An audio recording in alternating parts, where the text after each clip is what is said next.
Hello, America. Welcome to the Glenn Beck program. I'm Judge Andrew Napolitano in tonight for Glenn. The president's popularity has soared in the wake of the killing of Usama Bin Laden. Yet behind all the celebrations, America's economy is still sputtering. Unemployment has ticked up back north of 9%. The national debt is pushing past $14.3 trillion. And the Federal Reserve shows no sign of ending its century-long war on the dollar. But that didn't stop the president from taking an Osama victory lap at Ground Zero and elsewhere last week. His goal must be to distract the American people from the economic reality we all face, which includes gasoline at $4 a gallon. And what's worse is that behind the backs of a jubilant public, the president plans to ask Congress to borrow another $2.7 trillion. How can more borrowing and spending fix an economy destroyed by too much borrowing and spending?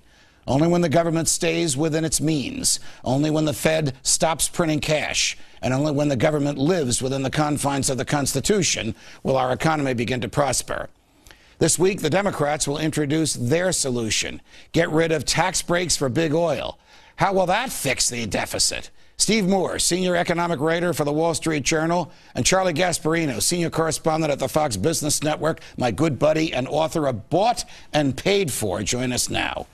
Steve, guys, welcome here. Steve, to you first. Housing prices saw the worst decline last week, or reported last week, since 2008. What does that mean for people that want to buy or sell a house today? No, it's lousy news. I mean, look, the principal asset of most Americans, Judge, is their home. So when your house falls in value, that means that your net worth falls in value, that you're worth less than you thought you were. But here is the outrage of these declining home prices, Judge. If you look at how much Uncle Sam has spent over the last 3 years, in the last months of the Bush administration and the first 2.5 years under the Obama administration, Judge, we have spent $400 billion at the federal level helping people pay their mortgages to try to stabilize the mortgage market. In addition to that, as you well know, the Federal Reserve Bank now owns somewhere in the neighborhood of $1 trillion of these bad loans. My point is that despite all of these innovations by Uncle Sam to stabilize the market, it gets worse and worse. Nothing has worked. I guess we shouldn't be surprised that Fannie and Freddie, after saying they don't want a bailout, they don't need a bailout, changed their minds and said, we'll take that cash. Of course they will. I mean, what Steve points is a central tenet of the failure of Obamonomics, that you think that government can actually prop up the economy, can prop up the markets. I mean, look at it this way. Housing prices have to come down. It would have been nice if they came down really fast in the beginning instead of trying to prop it up. If they came down really fast in the beginning, guess what? They'd be going up right now. And that's one of the central tenets, failures of Obamonomics. Right. All right, Steve. So on top of no more drilling in the Gulf, even though there were 31 oil wells there, only one of which had a very serious problem, BP. The other 30 were operating fine. None of those has been reopened. Now the Democrats, the Obama administration, wants to get rid of the oil depletion allowance, basically a tax break that encourages oil companies to drill. This at a time when gasoline is $4 a gallon. What kind of sense does that make? Well, none whatsoever. I mean, if you want lower gas prices and oil prices, you want American oil companies to go out and find the oil we've got and drill for it. And everything Washington has done has basically made that essentially illegal, Judge. Now, look, I'll bet the three of us would certainly agree on something, that we don't like the terminology or any concept of taxpayer subsidy for anything. I don't want taxpayer subsidy. And so if oil companies are getting subsidies, let's get rid of them. But you know what I don't hear the president saying, Judge, is why don't we get rid of the massive subsidies that we give to the wind and solar energies, which are in the tens of billions of dollars. Or as you know, General Electric to create green jobs and all the stuff they do. I mean, this is another problem with Obamonomics. It tries to pick winners and losers. Bad guys and good guys. The bad guys are the oil companies, so let's screw them. Get rid of the tax breaks, but give all the tax breaks to everybody else. And by the way, it never works. History shows that a planned economy is inferior to an economy based on free choice. You don't have to convince me. The government can't pick winners and losers. Just can't do it successfully. Okay, if you want to know why, I believe still, even with this Osama Bin Laden bounce that he's getting, the president still is in trouble from being reelected. I think it's going to be very close. Is because the economy is not responding to what he's done. It's not responding at least enough. Think about it this way. We had 10% unemployment. What did he do? He went out there tilting at windmills to try to push healthcare reform. It was really radically insane. Steve, do you think that the president can leverage the bounce that he got in the polls from the killing of Osama bin Laden last week and the victory lap that he took into getting the Republicans to agree to raise the debt ceiling or any type of economic financial regulations that he wants that he otherwise wouldn't get? Well, I don't blame President Obama for taking a victory lap. He should take 2 or 3 victory laps. I mean, this was an amazing accomplishment, getting bin Laden. But, you know, I'm not so sure this is going to work for the president in the long term. Certainly, it's an incredible national security triumph. But, you know, if you look at past elections, presidents that don't get reelected, Judge, are presidents that don't keep their eye on those 2 statistics that you just mentioned. One is the unemployment rate, which is still near 9 to 10%. And the other one, by the way, is inflation that we're feeling at the gas pump and that we're feeling at the grocery store. And if those 2 things remain as high as they are right now, remember the misery index under the Carter years. We got one of the highest misery index we've ever seen. Charlie, explain to me why unemployment is probably worse in reality than the 9% that they're showing. Well, it's worse because people have stopped looking for jobs, so they don't show in this 9%. But what's interesting about the 9%, a lot of people think that's a good thing because it went up. That means more people are looking for jobs. They're more positive about the economy. If they think they can find a job, they're looking for. So it does tick up. But think about it again. They are looking for jobs. And here's the problem, Steve. You have to believe that unemployment's going to go down to 6% for the president to declare economic victory, or 7%. And I'll tell you, that is almost impossible if you think about how many jobs need to be created. Steve, but the Democrats and the folks around the president are already using this crazy word, recovery. What kind of a recovery is this? Well, it's pretty anemic if this is a recovery when you've got 6% inflation and you've got 9 or 10% unemployment. But, you know, I think where the rubber really hits the road, I never answered your question about this debt ceiling. I think this is the battle that's coming this summer. And Judge, the Republicans cannot blink on this one. If they do, then Barack Obama will be reelected. We're going to have $2 or $3 trillion more debt. And they need to ignore Wall Street. What did I tell you a couple weeks ago on this show? You've told me so much. The Wall Street firms, the minute the Republicans threatened not to raise the debt ceiling, they would come be in out favor of it. And listen, they need to ignore these guys. By the way, these guys have been colossally wrong so much over the last 20 years. Does Gasparino... By the way, let me add something to that. Go ahead, Steve. Your friends are the people... I'm just kidding, your friends on Wall Street. But, you know, here's why they like to increase the debt ceiling, because they're the ones who sell the bonds. That's right. They get an underwriting fee. Of course.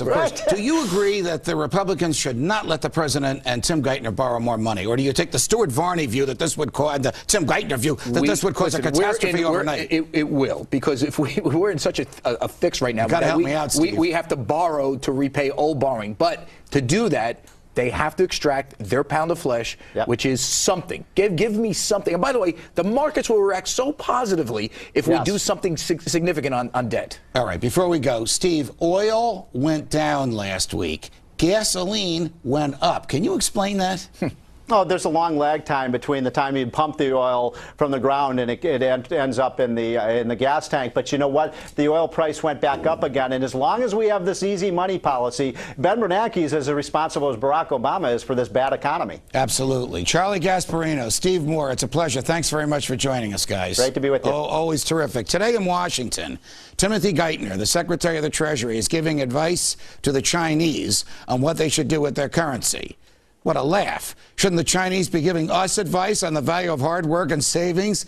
With me now is the perfect person to talk about this, global investor and a legend in the commodities game, Jim Rogers, chair of Rogers Holding. He has spent a lot of time in the Far East and is raising his children to be fluent in Mandarin Chinese. Jim, it's a pleasure. Welcome here. I am delighted to be here, Judge. What do the Chinese know and what do they do that we don't seem to know and that we don't do? Well, they work hard. They save their money. They save and invest over 35% of their income. We save 2% of our and invest 2% of our income. No, I mean, they're trying to all get ahead. If you put money in a Chinese bank in China, do you get an approachable, a material return on it? Or do you get the type of interest rate that you get here, which is like 1% you get or less? Higher rates of interest in China. They're much higher than you get here. Plus, of course, the appreciation of the currency. The currency is going up. Our currency is being debased. They're trying to destroy the value of our currency. All right. They being Washington. Of course, of course. I want to put to you the question that I just put to Charlie Gasparino and Steve Moore. The president says we're experiencing a recovery. What the heck kind of a recovery is this? Judge, if you're getting the money that they're throwing out the window from Washington, of course you're better off. I'm one of the companies that they're stimulating. Yes, you're better off, of course, but the rest of us are worse off. The debt is going straight through the roof.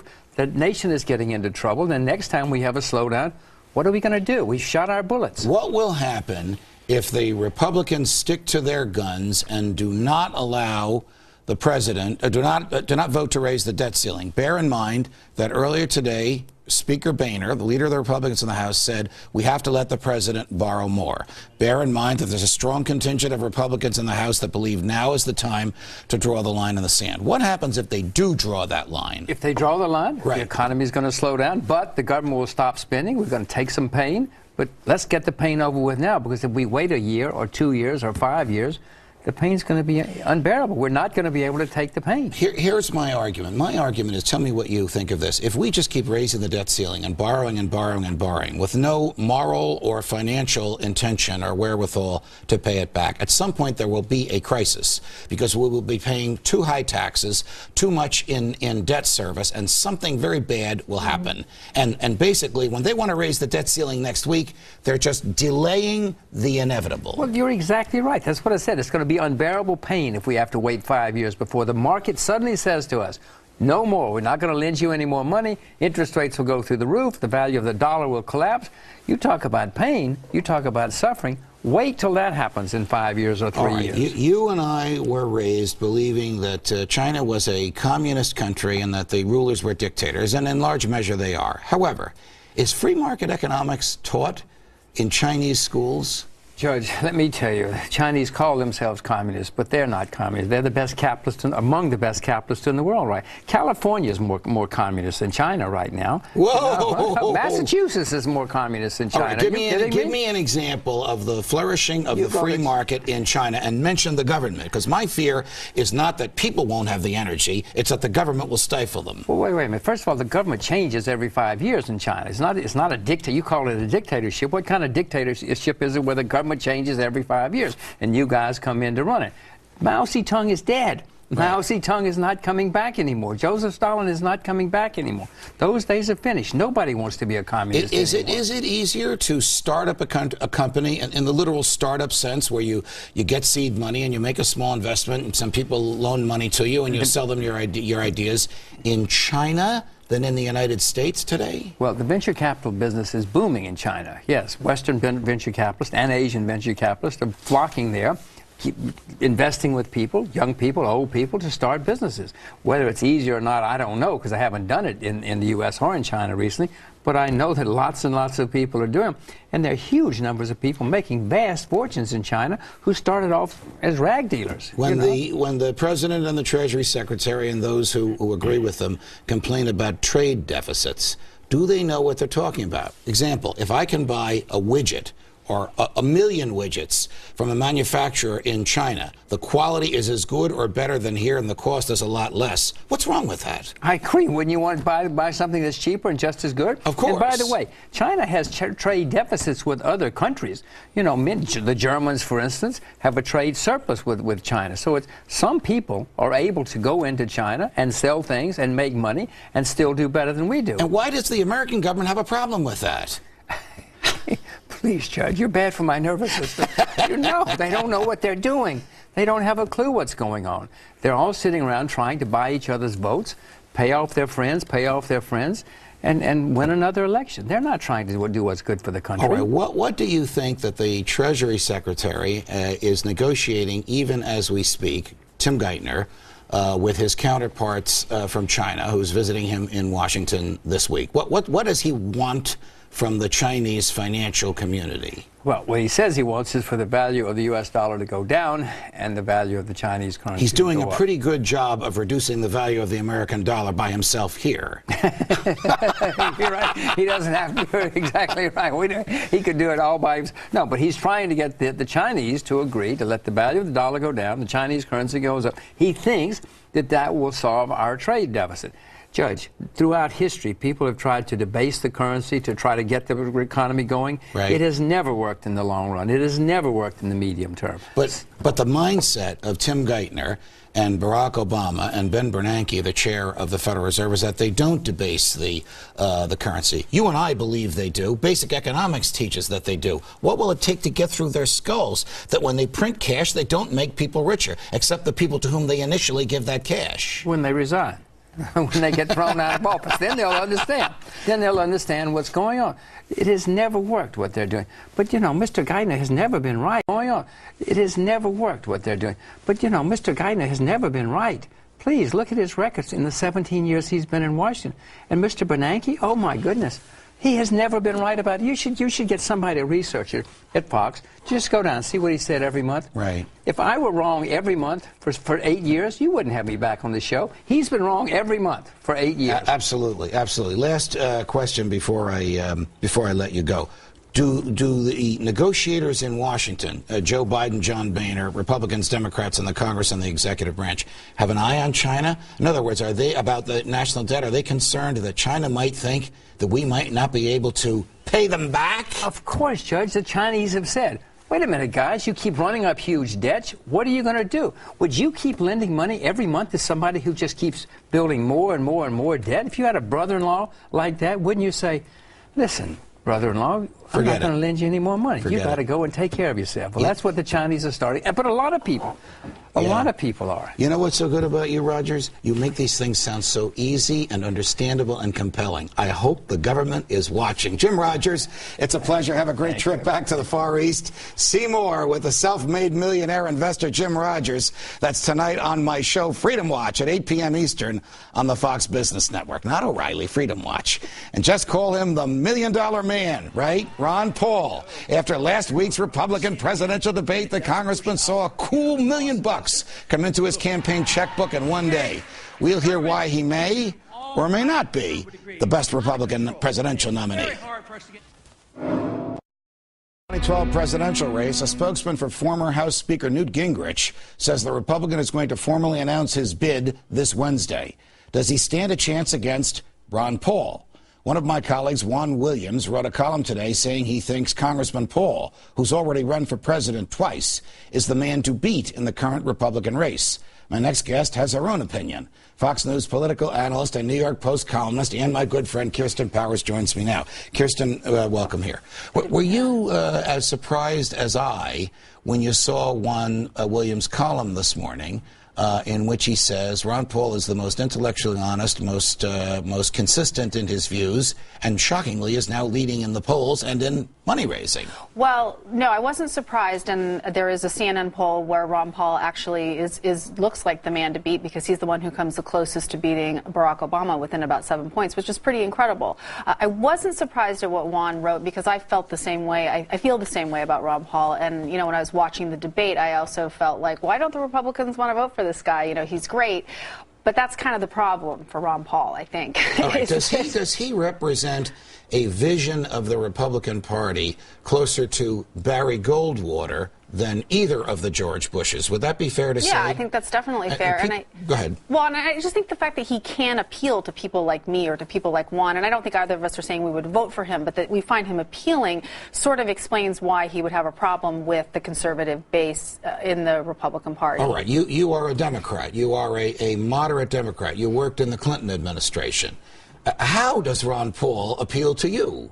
You know how he appeals to me and to many of us watching, but how does he appeal to you, Kirsten? Well, I think his foreign policy views are obviously very in line with where a lot of liberals are, where a lot of Democrats are. But what's appealing about him overall is that he is intellectually honest and that he obviously has a lot of integrity. He says things that are unpopular quite often. He's been called crazy. It doesn't matter. He never backs down, you know. And he has stayed the course on what he believes. And now suddenly people are coming around, even some Republicans, and saying, you know what, you're right, we shouldn't have invaded Iraq.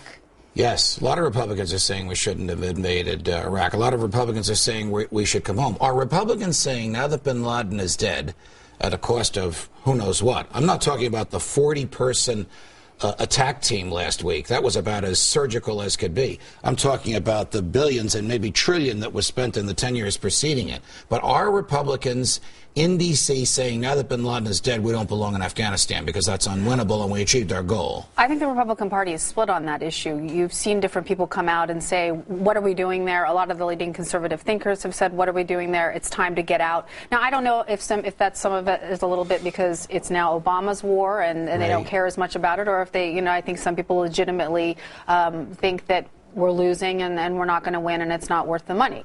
But I don't think that that's going to be what this election's about. this election is going to be about the economy. I agree with you. You know, I mean, the election, and I think when we start getting into some of Ron Paul's positions, I think that probably a lot of them will line up with where a lot of people are, and some of them I think people will say are sort of wacky. All right, Ron Paul's been in the Congress for nearly 25 years, and in those 25 years, he has steadfastly and consistently made these arguments about the gold standard, about sound money, about the problems with the Fed.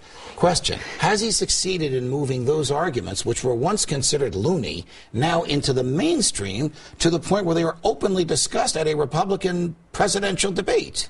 I think that they're discussed, but I still think they fall in the loony category. I still think the mainstream media is going to look, if he really starts to take off and people really start paying attention to him seriously, I think that he will be portrayed as the crazy uncle, which is what they try to do with him. It's despicable, but that's how he gets treated. You know, and I think that even though he knows more substantively about these issues than probably everyone else on that stage combined, he still gets sort of treated like he's nutty. How about the other libertarian that was on the stage the other night, Governor Johnson, who's going to be here in a few minutes, as will one of the other fellows from that night, Senator Santorum. Let's talk about Governor Johnson.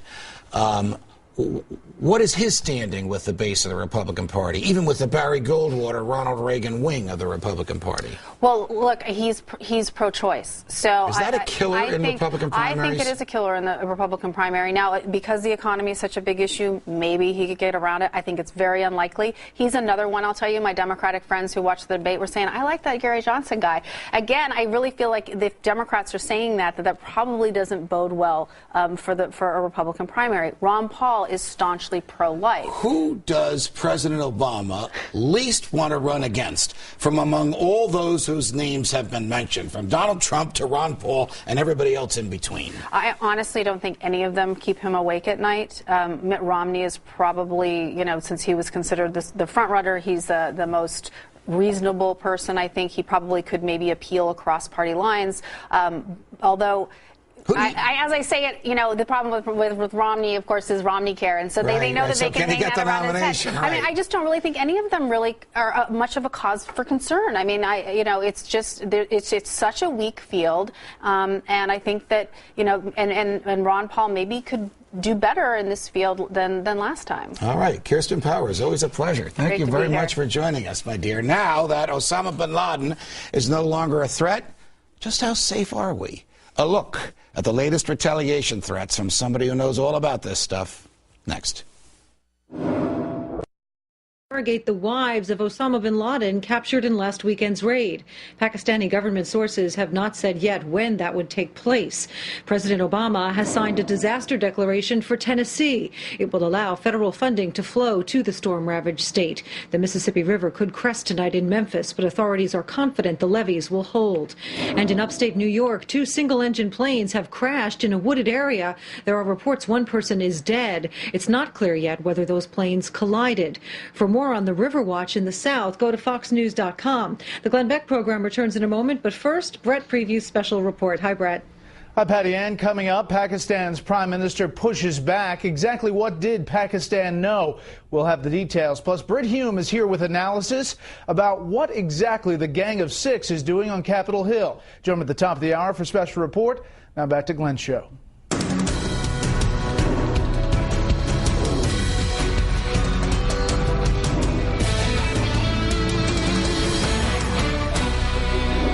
Just 1 week ago, triumph best described the sentiment of the American people as news broke of the death of Osama bin Laden.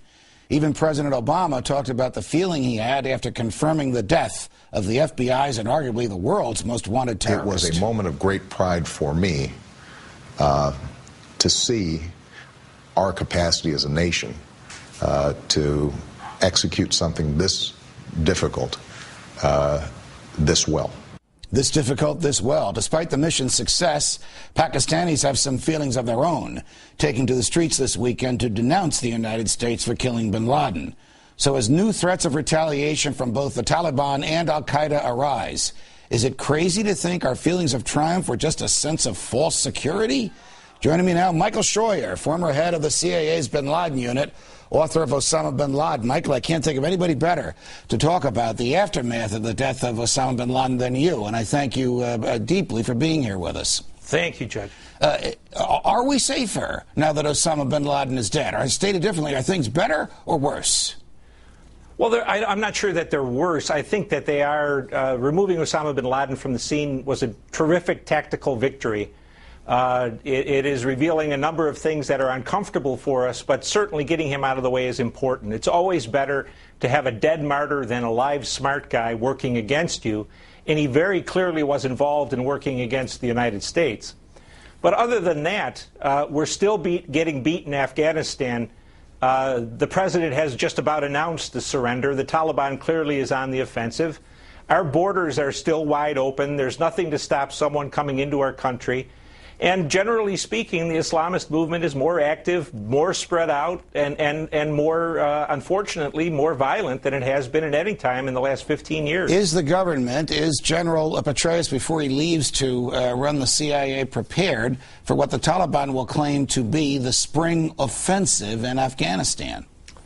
Oh, the American forces probably can hold that off, Judge. I don't think that's a problem. They have superior firepower. But we're being nickeled and dimed away. We don't have enough troops to win in Afghanistan, and we don't have the political will to send enough to win. And the idea that somehow just killing Osama bin Laden removes the problem we went there to solve is a mistake. And I think, for what it's worth, I think General Petraeus managed to lose in Iraq. He's managed to lose in Afghanistan. And now they're going to put him in charge of the CIA, and he may well bring the half-baked advisors he's had on those two wars to the agency. Oh, boy. Were you surprised at some of the things we learned about bin Laden? Or I shouldn't say we learned, Michael. Correct me on that. Some of the things that were revealed about bin Laden since his death. Stated differently, did the CIA already know all of that? Well, we certainly knew that he was a man who was a true modernist in the sense of the use of the tools of modernity, Judge. The films that they released over the weekend with him watching himself on the TV very much confirms what we've seen. He's always been very concerned with his presentation as a leader. In camouflage clothes when he's out in the field, in fancier robes when he is in a more studio setting. And more than that, he was always obsessed with using the correct Arabic word, the correct Arabic language, and especially grammar. And so watching himself speak is very much in character for him. Do you think that the federal government is revealing too much about bin Laden since his death? Well, they're absolutely revealing too much of what we did with the, talking about the safe house there and talking about the stealth helicopters. There was no need for anybody to talk about that. But what they're doing is, Al-Qaeda is like any Western intelligence service, Judge. When we lose someone or we lose some files, we assume everything is compromised. And so we move immediately to change everything. And Al-Qaeda is changing right now phone numbers and everything else. So by telling them we have all this information, we're giving them even more impetus to change everything. What do you think we should do about Pakistan? I mean, can we trust the Pakistani governments? Are they allies? Are they enemies? We obviously need the territory there. The president didn't tell them about this mission until after it was over with. Bin Laden must have been protected by some military or some intelligence forces. This is a real conundrum. What's Scheuer's advice on this? Fear God and take your own part, Judge. This is a war we're only going to win if we do things ourselves. The Pakistanis have the whip hand in our relationship. We cannot keep the NATO force and U.S. force in Afghanistan supplied with anything unless we have access to Karachi port and permission to truck things from Karachi to Afghanistan. So this is all hot air you're hearing from the Congress. If we step out, the Chinese and the Saudis make up the shortfall in money, and we're dead in the water without Karachi. Scheuer, you say it like it is. Thanks very much for joining us. Pleasure, Judge. Thank you. Just named one of the country's best companies to work for, the government's friend Fannie Mae is now looking for more of your money. My next guest says the solution is to eliminate Fannie Mae once and for all. Good idea. You don't want to miss this. He lowered taxes 14 times during his 2 terms in office and still managed to balance his budgets. What would this Republican presidential candidate do to get our country's checkbook back in the black? Former New Mexico Governor Gary Johnson joins us from Santa Fe. Governor, it's a pleasure. Welcome to the Glenn Beck program. I watched Judge, you. great to be on. Thanks. I watched you the other night at the Republican debate. Of course, I wasn't one of the moderators, but I would have said what I'm going to say now. Why do you want to be president of the United States?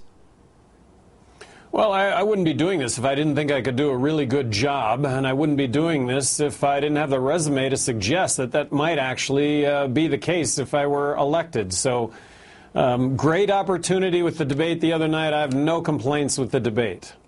What's the principal issue on which you run? Why you and not Ron Paul or not Rick Santorum, who's going to be on in a couple of minutes, not Newt Gingrich, not Herman Cain, not any of the others?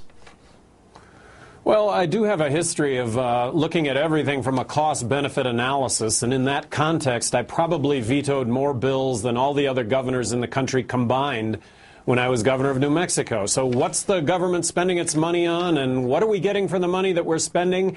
And we are bankrupt in this country. We're on the verge of a financial collapse. Right. There's no repaying $14 trillion in debt when the deficit this year is $1.65 trillion this year, last year, the year before, and years going forward. Come on, it's not going to happen. I would advocate balancing the federal budget tomorrow. Governor Johnson, would there be any bailouts? Would there be any TARP? Would there be any stimulus money? Would there be any more borrowing under a President Johnson?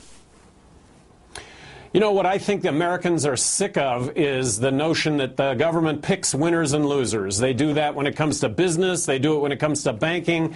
They do it when it comes to foreign governments. I think what needs to be provided, and what I would have done as governor of New Mexico, government can provide a level playing field that everybody has access to the American dream, going from having nothing to everything if you're willing to work hard and innovate. Can the president leverage? He just went up in the polls a little bit. We'll put some polls up for you. Before Usama bin Laden's death, well, he gained 6 points since Usama bin Laden's death on his being president of the United States. He gained 1 point since Usama bin Laden's death on the issue of the economy. Question, Governor Johnson, can the president leverage this killing of Osama bin Laden into enough popularity to get his programs through the Congress or himself reelected? You know, maybe he could leverage what happened with Osama bin Laden if mission accomplished, let's get out of Afghanistan. And while we're at it, let's get out of Iraq. And while we're at it, maybe Libya is not what I originally thought it was. And what's the portend? For us to get involved in 5 other countries now in the Middle East because of those of that unrest? All right, we got about 30 seconds left. Does the argument you just made, get out of Iraq, get out of Afghanistan, get out of Libya, does that resonate in Republican primaries? I believe that it does, and I'm trying to put a voice to that resonance. I'm trying to put a voice to the fact that we are bankrupt, and that means looking at issues and looking at doing things differently. Look, I think President Obama deserves re-election if we want more Keynesian economics, if we want a further devalued dollar, and if we want to be in these conflicts forever. Got it. Governor Johnson, former governor, New Mexico Governor Gary Johnson, thanks for joining us. Judge, thank you. Newt Gingrich is expected to dive into the GOP presidential waters this week as the pool just keeps getting deeper and more crowded. I'll talk to candidate Rick Santorum next.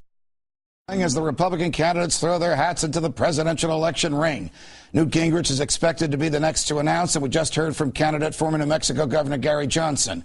Joining me now is Republican presidential candidate and former Pennsylvania Senator Rick Santorum. Senator Santorum, welcome to the Glenn Beck program. Nice to chat with you, my friend. Well, it's great to be with you, Judge. How you doing? Good. Well, thank you. How are you doing? Good. Why do you want to be president of the United States? Well, I don't think anyone should want to be president of the United States unless you feel like you're called to do it. And, you know, I think we're at a very critical time in our country's history. We're at a time when we have a group of people in Washington, D.C., led by President Obama, who want to change America, the America that my grandfather came to, that was founded on this principle that limited government, and the purpose of our government was to keep people free. And the president made, I think, a remarkable statement just a couple of weeks ago when he said America was not a great country.